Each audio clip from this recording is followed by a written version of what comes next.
베드로전서 4장 1절에서 6절까지 말씀.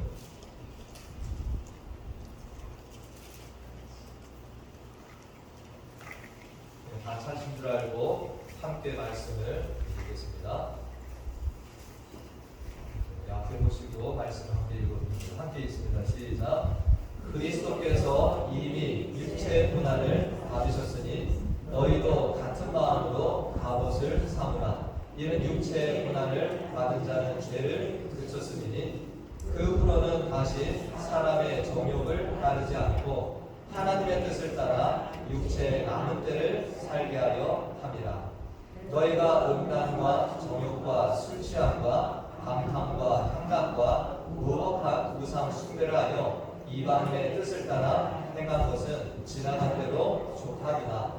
이러므로 너희가 그들과 함께 그런 극한 방탕에 가름질하지 아니하는 것을 그들이 이상히 여겨 비방하나 그들이 산자와 죽은 자를 심판하기로 예비하신 이에게 사실대로 구하리라. 이를 위하여 죽은 자들에게도 복음이 전파되었으니 이는 육체로는 사람으로 심판을 받으나 영으로는 하나님을 따라 살게 하려 함이라. 아멘. 할렐루야. 제가 지난주 설교한 것을 다시 집에 가서 이렇게 들어보았는데 제가 설교 중에 약간 실수한 게 있더라고요. 잘못 말씀드린 게 있는데 지난주에 제가 카톨릭에 연옥에 대한 말씀을 드리면서 연옥에 있다가 제가 지옥에도 가고 천국도 간다고 했는데 그게 아니라 제가 어떤 신부님의 강의를 연옥에 대해 들어보니까 연옥에 있다가 천국으로만 가는 겁니다. 그래서 제가 그 부분을 제가 약간 오해가 있어서 오늘 정정 말씀을 드립니다. 참고해 주시기 바랍니다. 우리 성도님들 제가 이렇게 교회 와서 사역을 하면서 여러분들 좀 뭐 말씀으로 배우시는 게 있나요? 있으세요? 감사합니다. 저는 더 많이 배우고 있습니다. 우리 베니스 교회 와서 제가 정말 우리 성도님들을 보면서 정말 많이 배우고 있습니다. 제가 목사로서 이 강단에서 하나님의 말씀을 전하고 가르치기도 하지만 아직까지 인생 연륜에 있어서는 우리 성도님들 제가 따라갈 수 없기 때문에 우리 성도님들과 이렇게 함께 또 생활하면서 간접 경험을 제가 얻기도 하고 또 이렇게 말씀을 나누다 보면 정말 그 인생에 뼈 있는 말씀들을 제가 이렇게 들으면서 또 많이 배우기도 합니다. 제가 특별히 우리 교회 와서 배우는 것은 정말 노년을 제가 어떻게 준비해야 되는가 이것을 많이 고민하게 돼요. 정말 저는 그런 생각 별로 없이 이렇게 살았는데 우리 교회 성도님들이 이렇게 보면서 정말 잘 관리하셨다. 뭐 건강관리뿐만 아니라 여러 방면으로 참 이렇게 지혜롭게 사시는 걸 보면서 제가 많이 배우고 있습니다. 제가 처음에 도전받은 것은 60, 70대 이렇게 되신 분들이 저보다 더 건강하신 것 같아요. 그러면서 말씀을 나누다 보면 아침에 한 3, 4마일을 걸으신다는 거죠. 이해가 안 가요. 저 1마일도 안 걷는 일이 서두룩한데 이렇게 아침마다 건강관리를 잘 하신다는 말씀도 듣고 또 어떤 분은 몇 마일을 뛰기도 하시고 자전거도 타시고 그리고 이렇게 음식 드시는 거 보면은 정말로 이 콜라 사이다 전혀 안 드시고요. 저는 그거 먹는데 정말 그거 절제를 하시더라고요. 대단하시다. 그리고 정말 라면 같은 걸 자제하시고 이런 모습들을 보면서 제가 많이 도전을 받습니다. 그냥 건강이 그냥 주어지는 것은 아니구나. 특별히 제가 대화를 하다가 이런 연륜 있는 것들을 제가 듣고 배우게 되는데 예전에 어떤 권사님이 이런 말씀하시더라고요. 목사님 나이가 많이 들면요 입은 다물고 지갑은 열래요. 제가 처음 들어봤어요. 그 무슨 말일까? 나이가 들수록 입은 다물고 지갑은 열라. 그래서 제가 찾아보니까 그것이 유태인의 속담에 있더라고요. 유태인 속담에 어른들에도 조상이 담긴 어떤 지혜가 담긴 말이더라고요. 이게 무슨 말입니까? 나이가 들면 아는 것이 많잖아요. 그죠? 정말 이 후배들에게 해주고 싶은 말도 많잖아요. 그런데 요즘에 그런 것들을 많이 하게 되면 젊은 사람들이 뭐라고 합니까? 어른들의 그 말씀을 잘 경청하기보다는 죄송합니다. 꼰대 하면서 듣기 싫어하잖아요. 그러니까 그런 말들을 내가 꼭 필요할 때는 하지만 그거보다 더 중요한 건 뭡니까? 내 지갑을 열어서 내 주변 사람들에게 실질적으로 필요한 것들을 도와주는 일을 뭐가 아니라 그것이 영향력이 있다라는 말 같아요. 제가 걱정입니다. 저는 목사로 이렇게 살다가 나중에 은퇴를 하면 말이 엄청 많을 것 같은데 말을 못하고 살아야 된다니까 저도 좀 걱정이 되긴 합니다. 네. 제가 또 한 번은 예전에 어떤 집사님과 대화를 하는데 이런 말도 제가 크게 이 뇌리에 박혀 있습니다. 어떤 사람과 밥을 먹는데 뭘 먹느냐가 중요한 게 아니라 뭐가 중요한 겁니까? 누구가 먹느냐가 중요합니다. 그때 많이 깨달음을 받았습니다. 예전 일이에요. 우리들은 뭘 먹을까 이렇게 신경을 쓰잖아요. 뭘 마시는가. 그런데 누구가 먹는가. 정말 내가 불편하고 힘든 사람과 산의 진미를 쌓아놓고 먹으면 그게 소화가 됩니까? 안 됩니까? 그러나 내가 라면 한 그릇을 끓여 먹더라도 정말로 내가 마음이 통하고 기뻐하는 이런 일들 속에서 먹으면 얼마나 그 음식이 감사한 일이 됩니까? 우리가 인생을 얘기할 때도 이렇게 얘기해 볼 수 있습니다. 우리가 얼마나 오래 사는가가 중요한 것이 아니죠. 어떻게 사는가가 더 중요하다라고 우리가 얘기를 할 수 있습니다. 근데 사람들이 어떻게 사는가는 중요하지 않고 어떤 이들은 얼마나 내가 오래 살까를 고민하는 일들을 우리가 보게 됩니다. 신앙생활도 마찬가지라고 생각합니다. 우리가 신앙생활을 하는데 내가 얼마나 오래 예수를 믿었어 이게 중요한 게 아니잖아요. 내가 짧게 신앙생활에서도 내가 얼마나 하나님의 영광을 드러내고 하나님이 기뻐하시는 일을 감당했느냐. 우리가 이 부분을 좀 더 생각해 봐야 되는 거 아닙니까? 그런 것들은 신경 쓰지 않고 내가 수십 년 신앙생활했다는 그것이 우리의 자랑거리가 되지 말아야 한다는 것입니다. 오늘 우리가 베드로전서 이 4장 말씀을 보고 있는데 이 베드로전서는 저자가 누굽니까? 베드로 사도잖아요. 베드로가 예수님의 부름을 받아 제자에게를 걸어가는데 우리가 알다시피 베드로도 초기에는 어땠어요? 혈기가 왕성한 사람이었습니다. 실수를 많이 했어요.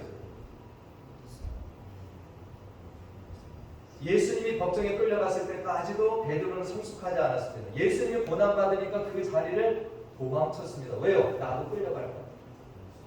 예수님의 제자라고 했지만 그는 고난이 두려웠습니다. 피하고 싶었던 그런 모습으로 살아갑니다. 그런데 오늘 이 말씀을 보면서 이 베드로 전서는요, 베드로가 노년에 기록한 거예요. 젊을 때 기록한 게 아니고 노년에 이 편지를 사랑하는 성도들에게 쓰고 있는데 오늘 이 베드로의 모습이 어떠하냐라는 것입니다. 제가 지난주 말씀드렸지만 이 베드로전서 후서는 정말 그 당시에 로마의 어떤 핍박 속에 살아가는 성도들을 위로하고 그 고난을 어떻게 잘 견뎌내는가 이런 것을 격려하려고 쓴 편지가 됩니다. 그런데 오늘 우리가 이 말씀을 이제 보겠지만 베드로는 이 고난에 대해서 젊은 날에는 정말로 그 고난을 회피하려고 하고 도망가려고 했던 베드로지만 오늘 이 장면에서는 오히려 고난을 잘 소화하고 그렇게 후배 신앙인들에게 어떤 권면을 주고 있는지를 우리가 살펴볼 수 있습니다. 전체적으로 보면 고난을 무조건 피하라가 아니에요. 그리스도인들이 당하는 고난을 너희들이 잘 견뎌내고 이겨내라 이렇게 말을 전하고 있습니다. 오늘 1절 말씀을 함께 봅니다. 1절 말씀 다 같이 한번 읽어보겠습니다. 시작. 그리스도께서 이미 육체의 고난을 받으셨으니 너희도 같은 마음으로 갑옷을 삼으라. 아멘. 무슨 말이에요? 예수님도 이미 육체의 고난을 당하셨다는 거예요. 예수님께서 어떤 육체의 고난을 받으셨는지 우리가 잘 알고 있잖아요. 그죠? 예수님이 정말 사람들이 죽이려고 해서 도망간 일도 있고 막판에 가서는 심뱉음을 당하시기도 하시고 채찍질을 받기도 하시고 머리에 가시멜로만 쓰시고 돌아가셨잖아요. 예수님이 육체의 고난을 다 이미 받으셨다는 거예요. 그런데 그 예수님을 따라가는 우리가 그 육체의 고난을 살짝 피하고 좋은 길만 가려고 하는 것이 신앙인의 길이 아니다라는 거죠. 우리도 예수님의 그 마음을 가지고 갑옷을 입고 그것을 따라가라 이렇게 권면하고 있습니다. 베드로도 예수님이 고난당하시는 걸 곁에서 다 지켜왔습니다. 그런데 베드로가 성숙하지 않을 때는 어떻게 했습니까? 그 고난을 회피하고 도망가려고만 했었습니다. 예수님께서 순환 예고를 하신 적이 있어요. 제자들과 함께 다니면서 그때도 베드로가 어떤 태도를 보였냐?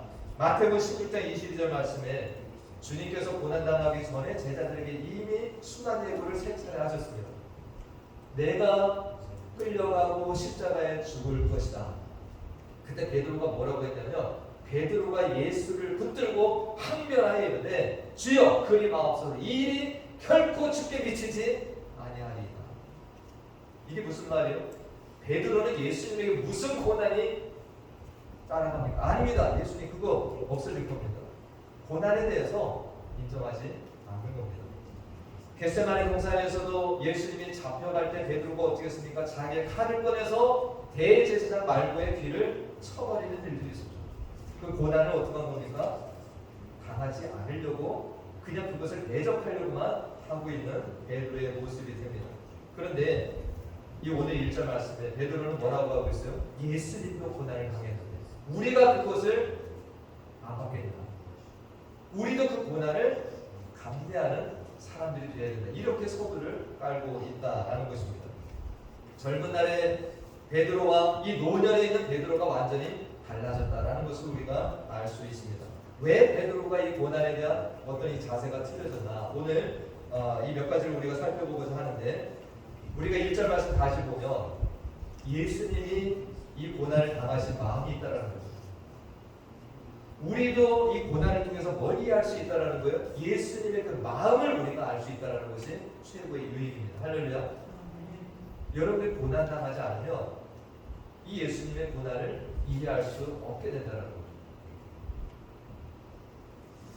우리가 예수님의 그 고난의 무게를 우리가 다 이해할 수는 없습니다. 우리가 당하는 고난과 예수님의 고난은 뭐 여러모로 틀리잖아요. 그러나 우리가 이 고난들을 예수 믿으면서 당하는 어떤 고난들을 통해서 주님의 마음을 조금은 이해할 수 있다는 것을 베드로가 증거하고 있습니다. 제가 예전에 신학대학원에 다닐 때 이제 어떤 교수님이 새로 오셨는데요. 이 교수님이 유학생활하고 막 하느라고 결혼을 늦게 하셨어요. 늦게 결혼을 하셔가지고 귀한 아들을 얻었습니다. 얼마나 기쁘시겠어요. 근데 이 아들이 몇 개월 뒤에 죽었습니다. 이 교수님이 얼마나 마음이 아프겠어요. 늦은 나이에 결혼을 해가지고 귀한 아들을 봤는데 몇 개월 만에 이 아들이 죽은 겁니다. 얼마나 하나님 앞에 원망의 마음도 있겠어요. 신학교수 된 사람이 뭐 세상에서 막 살았겠습니까? 정말 하나님 말씀대로 살려고 하고 하나님의 도를 신학생들이 가르치려고 이렇게 해왔는데 왜 하나님이 이 아들을 데려가냐? 주변의 교수님들이 이 젊은 교수의 상처를 어떻게 어루만져 줄 수 있나? 그래서 그냥 기껏 한다는 것이 교수, 그 사람 성함을 제가 모르겠습니다. 더 이 아이가 자라고 나서 데려가면 더 마음이 상처가 클 텐데. 그래도 몇 개월 만에 이 아이를 데려간 곳에 뭐 조금이나마 위로가 됐으면 좋겠다. 이 정도로 그냥 위로를 했다라고 얘기를 하시더라고요. 나중에 이 교수님 마음이 추스리고 그 신학생들 앞에서 이런 얘기를 하시더라고요. 정말 이 귀한 이 아들을 잃어보니까 십자가에서 자기 아들을 내어주신 그 하나님의 마음을 내가 조금은 이해합니다. 나는 몇 개월 그렇게 같이 지내고 있었던 이 아들을 잃은 슬픔이 이렇게 큰데 하나님 독생자 예수 그리스도를 이 십자가에서 그렇게 내어주신 그 하나님의 그것을 내가 조금 이해하게 됐다. 이렇게 이야기를 하시더라고요. 여러분들도 이 예수 믿으면서 많은 고난과 역경이 있잖아요. 뭘 이해하게 되는 겁니까? 예수님의 마음이 어떠셨을까를 조금은 여러분도 이해할 수 있다라는 것입니다. 그래서 어떻게 보면 이 목회를 하시는 목사님들도 고난이 많을수록 목회를 잘하셔요. 왜 그렇습니까? 그만큼 성도들을 이해할 수 있습니다. 저는 아직도 고난을 많이 못 겪은 것 같아요. 근데 저도 조금씩 고난을 당할 때마다 성도님들을 이해하게 되죠. 주님의 마음도 조금씩 제가 이해하게 되는 부분이고요. 오늘 베드로가 이 유익에 대해서 고난의 유익을 이야기하고 있는데 제가 오늘 설교 제목 고난의 유익들이라고 했습니다. 고난을 통해서 받는 유익이 하나가 아니라는 것입니다. 오늘 고난이 주는 유익 두 번째는 1절 후반부에 있습니다. 오늘 1절 후반부에 있는 말씀 우리 함께 보겠습니다. 자, 그리스도께서 이미 육체의 고난을 받으셨으니 너희도 같은 마음으로 갑옷을 삼으라. 이는 육체의 고난을 받은 자는 뭐가 그친다? 죄를 그쳤음이니라. 할렐루야. 세상 삶을 살아가는 모든 불신자들도 마찬가지지만 우리 그리스도들 다를 바가 없습니다. 우리도 연약한 인간이잖아요. 예수 믿고 평안이 찾아오고 계속해서 아니다라는 삶들이 이어지게 되면 모르나 우리의 생각이 자꾸 기울어집니까? 어떻게 죄질까? 우리도 그렇게 나아갈 수밖에 없어요. 근데 하나님께서 때로 우리에게 고난을 허락하시면서 뭘 하시는 겁니까? 우리의 그 죄가 그치도록 하는 일들도 하신다는 거예요. 할렐루야. 우리 감사한 거 아닙니까? 우리가 잘 아는 다윗이 어떻게 했나요? 도망 다닐 때 죄가 많이 안 졌습니다. 도망 다닐 때. 그러나 그가 왕궁에 거주하면서 모든 것이 형통할 때 이 부하들은 전쟁터에 다 나가고 자기는 혼자 왕궁에서 왕궁들을 거니다가 목욕하는 밧세바를 보고 어떻게 합니까? 간음죄, 살인죄까지 가집니다. 우리가 이 고난의 유익을 이렇게 볼 수 있습니다. 내가 죄의 길로 달려가는 것을 브레이크를 잡아주는 이런 일들이 있다는 거예요. 그래서 내 죄가 더 지속되지 않도록 하는 하나님의 은혜의 수단이 된다는 것입니다. 오늘 고난의 유익 세 번째는 2절 말씀에 있는데 고난이 또 우리에게 어떤 유익이 있는가? 자, 다 같이 읽고 시작. 그 후로는 다시 사람의 정욕을 따르지 않고 하나님의 뜻을 따라 육체의 남은 때를 살게 하려 함이라. 아멘. 고난을 지난 후에는 우리가 지혜가 생긴다는 거예요. 고난이 있기 전에 뭐합니까? 육체의 정욕을 따라서 우리는 계속 갈 수 있다는 거예요. 고난이 없으면. 근데 우리가 고난을 겪은 후에는 뭐합니까? 우리가 이 하나님의 뜻을 생각한다는 거예요. 그리고 우리의 육체에 남은 때가 있어요. 이 고난을 겪지 않으면 우리는 때가 많이 남은 거를 자꾸 생각을 해요. 그런데 정말 내가 어려운 일들을 한번 겪고 나면 뭐합니까? 아, 내가 유한한 존재구나. 내 남은 때가 얼마 되지 않는구나. 내가 이렇게 살아서는 안 되겠구나. 하나님의 뜻이 과연 무엇일까? 나를 이 땅에 보내신 이유가 무엇일까를 고민하면서 육체의 남은 때를 내 뜻이 아니라 하나님의 뜻을 따라 사는 자가 된다는 거예요. 지혜 있는 자가 된다. 할렐루야. 얼마나 감사한 겁니까? 어떤 일이 이것을 정말 하나님 앞에 가기 전에 깨닫는 사람이 있어요. 어떤 사람은 젊은 날에 큰 환난을 당하면서 그때부터 하나님의 뜻을 따라 남은 때를 사는 그런 사람도 있습니다. 어떤 사람의 삶이 된 겁니까?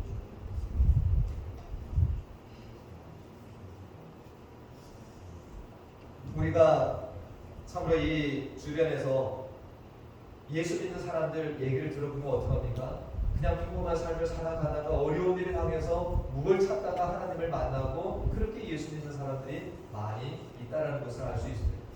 근데 신앙생활하면서 어떤 사람의 신앙이 깊어집니까?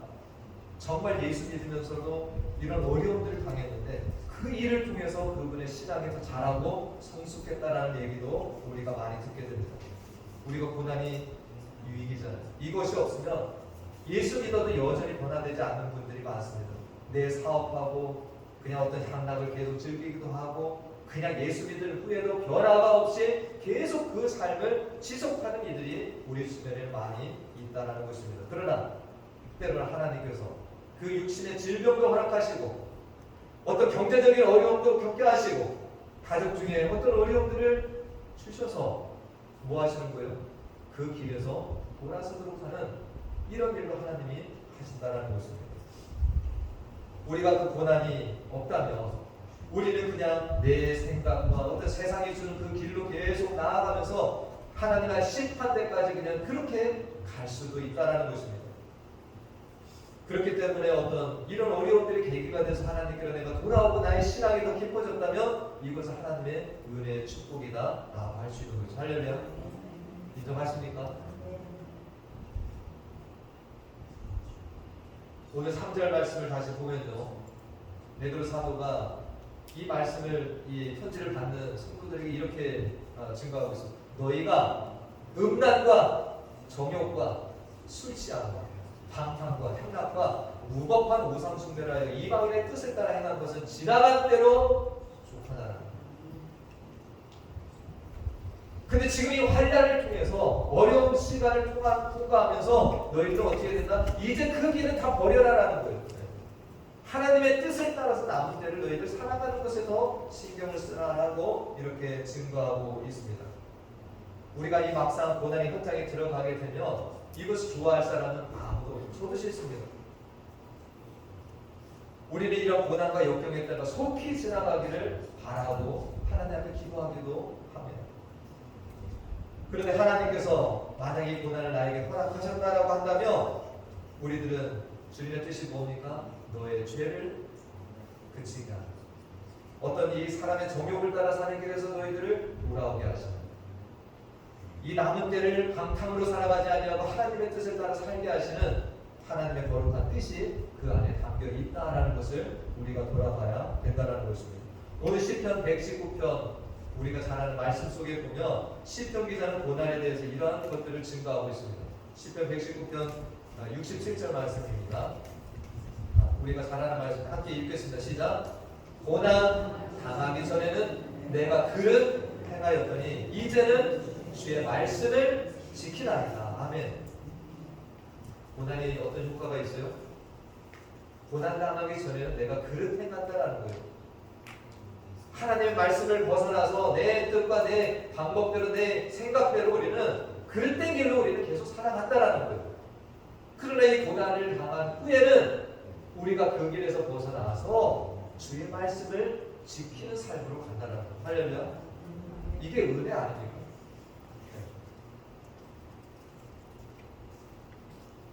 이 고난이 나를 연단한다라는 것입니다. 하나님 말씀으로 나를 점점 더 가까이 몰아간다라는 거예요. 이 시편 기자가 119편에서 이 고난에 대한 평가를 하고 있습니다. 71절 이것도 우리가 잘 아는 말씀입니다. 다 같이 읽겠습니다. 시작. 고난당한 것이 내게 유익이라 이로 말미암아 내가 주의 율례들을 배우게 되었나이다. 아멘. 고난이 없으면서 그냥 말씀도 잘 들어오지 않는 일이 많아요. 고난이 없으면 여러분들 기도도 잘하지 않는 일이 많습니다. 그런데 이런 고난을 통해서 우리는 주님을 찾게 됩니다. 여러분들 어려운 일이 있으면 어디로 갑니까? 저도 중학교 때가 힘든 일이 있었어요. 갈 데가 없어요. 예배당 쫓아가서 이 강대상 앞에 어린 제가 엎드려가지고 눈물 콧물을 흘리면서 하나님 제발 도와주세요. 제발. 제가 청년 때도 너무 힘든 일이 있었습니다. 갈 데가 없어요. 누구에게 가서 제 마음을 털어놓을 수가 없는 거예요. 그때도 예배당 쫓아갔습니다. 강대상 앞에 엎드려가지고 하나님 저 너무 힘들어요. 죽을 것 같아요. 좀 도와주세요.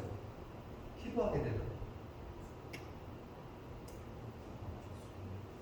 어떤 분이 이렇게 표현합니다. 많은 성경의 인물들이 이 고난의 대학을 통과하면서 더 성숙한 그리스도인들이 되었다. 고난의 대학이라는 것. 나는 예수 믿으면서 고난이 없이 이렇게 살아왔다. 물론 하나님의 은혜입니다. 그러나 고난이 많다고 여러분들 내가 잘못된 것이 아니에요. 그만큼 하나님이 나를 많이 연단하시고 하나님의 사람으로 세우셨다라고 그렇게 해석을 하시길 바랍니다. 이 감사한 마음. 제가 앞에 잠깐 앉아서 저도 기도하는데 과연 내가 무슨 고난을 겪었나? 제가 젊은 날에 무릎 수술하고 그때 수술실에 제가 7번인가 8번 들어갔어요. 분병원에서 수술을 받는데 다 옷벗고요. 뭐 팬티 한 조각 입고서 수술실로 이렇게 들어넣어서 들어갈 때 처음에 너무 무서웠어요. 몇 번 들어가다 보니까 담담해지더라고요. 제가 미국에서도 머리 수술했잖아요. 그때 그 걱정이 없었어요. 왜 그렇습니까? 하나님께서 또 필요하면 살려주실 줄 믿으니까. 할렐루야. 네. 앞으로 뭔 일을 당할는지 좀 몰라요. 그러나 걱정 안 해요. 이 고난들을 제가 겪으면서 서두에 말씀드렸듯이 주님의 마음 조금 더 이해하게 되고 고난 당하시는 성도님들의 마음을 제가 조금 더 이해할 수 있는 계기가 돼요. 지난주에도 말씀드렸지만 저 예전에 참 잘 잤습니다. 근데 잠 못 자는 나를 한번 지내보니까 이 잠 못 자는 것에 대한 성도들의 고민을 제가 이해하게 되었다라고 말씀드렸죠.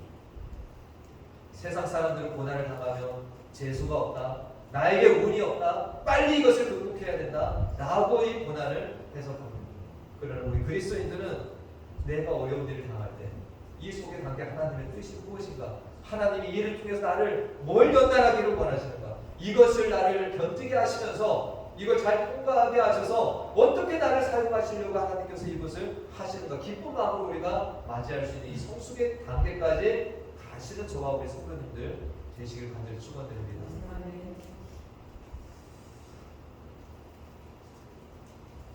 네, 제가 지금 조금 어려운 일이 저 개인적으로 조금 있습니다. 그런데 어떤 분들은 몸이 아파서 이 고난을 또 겪기도 하고 가정의 어떤 어려운 경제적인 일들로도 이런 일을 겪기도 하고 어떤 자녀 일들로 인해서 또 우리가 고민을 가지기도 하고 각자 어떤 고난들이 지금 우리 모두에게는 조금씩 다 있으리라고 생각을 합니다. 그러나 주님께서는 이것을 우리가 허락 속에서 간다는 거예요. 할렐루야. 절대로 우리를 넘어뜨리지는 않죠. 여러분 욥의 고난을 아시죠? 하나님이 허락하시는 거였어요. 그런데 제한을 두십니다. 생명은 더 건들지 마. 마찬가지죠. 우리들이 조금 어려운 거 지나갈 수 있습니다. 그러나 거기에는 주님의 간섭이 있습니다. 여러분들 쓰러뜨리지 않으셨어요. 견딜 만한 힘도 주시고 성령으로 여러분들 함께 동행해 주신다는 것을 여러분들이 믿으시고 그 고난의 터널을 잘 통과하시길 바랍니다. 저도 요새 조금 머리가 복잡한 일이 있는데 왜 이런 일이 자꾸 찾아올까 생각을 하는데 이 말씀을 준비하면서 제가 답을 찾습니다. 하나님이 또 나에게 너 기도 안 해? 너 나에게도 나와요. 이것으로 저는 해석을 하게 되었어요. 그래서 정말 하나님께서 이 복잡한 일을 주시는 것도 뭡니까? 하나님의 은혜구나. 더 하나님 앞에 겸손하게 나아오라고 우리에게 이런 일도 하나님께서 하시는구나라고 이해를 하고 있습니다. 우리가 신앙생활하면서 정말 어려움 하나도 없고 날마다 햇볕이 쨍쨍한 어떤 좋은 일들만 우리가 계속 있다라면 우리는 감사를 잊고 살 수도 있습니다. 그러나 우리가 정말 가끔 어두운 날도 있고 가끔 내가 병들어서 힘이 들고 가정에 어떤 문제가 있어서 복잡한 일들이 있고 이런 일들이 있음으로 인해서 그때 기도하게 되고 그것을 잘 통과하게 되면 뭐가 일어납니까? 하나님 감사합니다. 감사가 일어날 수 있다라는 것입니다. 여러분들 옛날에 설교하실 때 이런 우스갯소리 많이 들으셨을 거예요. 옛날에 총알택시 운전수와 목사님이 둘이 같은 날 죽어서 하나님 앞에 갔습니다. 근데 이 목사님은 어디로 갔어요? 이 목사님이 좀 안 좋은 곳으로 가고 총알택시 운전사는 더 좋은 데로 간대요. 그래서 따졌답니다. 하나님, 저는 하나님 말씀도 증거하고 이 땅에 사는 동안 하나님 뜻대로 살았는데 왜 저는 저 사람보다 좀 더 이런 데로 갑니까? 라고 하니까 하나님이 그러셨대요.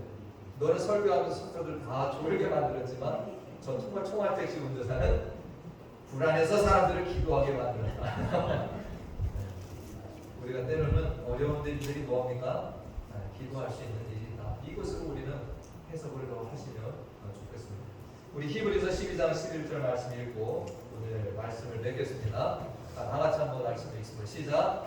무릇 징계가 당시에는 즐거워 보이지 않고 슬퍼 보이나 후에 그로 말미암아 연단받은 자들은 의와 평강의 열매를 맺느니라. 아멘. 여러분들 징계나 고난이나 마찬가지입니다. 고난 당하면 즐거운 사람이 어디 있어요? 빨리 떠나보기를 원하죠. 그러나 그 고난이 나에게 있음으로 인해서 우리는 그것을 정말 하나님께 더 나아가는 길이 되어지고 우리가 이것을 잘 통과하고 나면 의와 평강의 열매를 맺게 된다는 겁니다. 여러분들 단단해지는 거예요. 흔들리지 않는 신앙이 될 수 있어요. 통과하는 건 힘들지만 여러분들 이것을 많이 통과한 사람은 그만큼 교회 안에서 더 성숙하고 든든한 사람으로 많은 신앙인들에게 귀감이 되어지고 그들을 위로할 수 있는 사람이 될 수 있다는 겁니다. 할렐루야. 기도하겠습니다.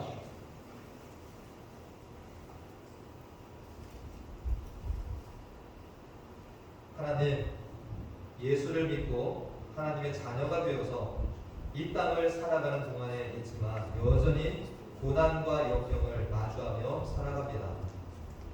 베드로 사도도 당시에 이 이방인의 삶을 살다가 예수를 믿는 그리스도인들이 고난이 없어지기보다는 오히려 예수 믿음으로 더 큰 고난을 받으며 살아가는 이 모습을 보면서 베드로 사도는 그러한 성도들에게 고난을 피하고 면하는 길을 알려주는 것이 아니라 예수님도 이 육체의 고난을 당하셨으므로 우리도 그 고난을 통해 예수님의 마음을 이해하고 또한 고난이 주는 유익들, 계속해서 죄의 길에 서지 아니하고 고난 후에는 하나님의 뜻을 따라 육체의 남은 때를 살아가는 지혜를 가지며 또한 극한 감탕의 길에서 벗어나 거룩한 길로 나아가게 된다라는 이 말씀을 저희가 들었습니다.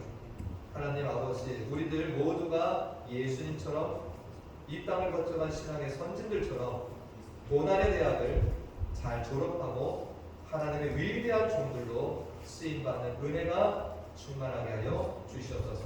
예수님의 이름으로 기도하옵나이다. 아멘. 다 같이 일어나셔서 주 하나님 찬양하시고 축도 노래를 마칩니다.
지금은 우리 주 예수 그리스도의 은혜와 하나님 아버지의 무한하신 사랑과 성령님의 교토 감화 충만 내주 인도하심이 하나님의 자녀로 이 땅을 살아가는 중에 오는 시험과 고난들을 말씀에 비추어 바라보고 이겨내며 고난의 대학을 잘 통과하여 더욱더 성숙한 성도들로 하나님의 뜻을 따라 육체의 남은 때를 살아가기로 작정하며 나아가는 사랑하는 자녀들의 머리머리 위와 그들의 가정과 기업과 또 우리 교회 가운데 영원토록 함께 하시기를 간절히 축원하옵나이다. 아멘. 네.